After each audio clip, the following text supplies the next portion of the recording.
You ask Tiger to calculate. This deals with linear inequalities with one unknown.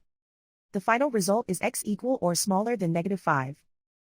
Let's solve it step by step. Group all constants on the right side of the inequality. Subtract 3 from both sides.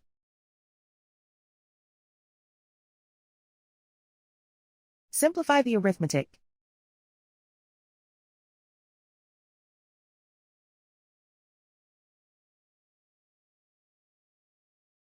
Isolate the x. Divide both sides by 4.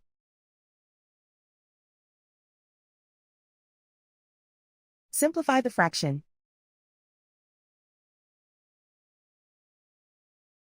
Find the greatest common factor of the numerator and denominator.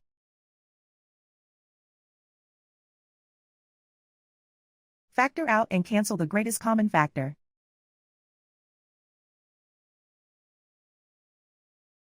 Plot the solution on a coordinate grid. And so the final result is x equal or smaller than -5.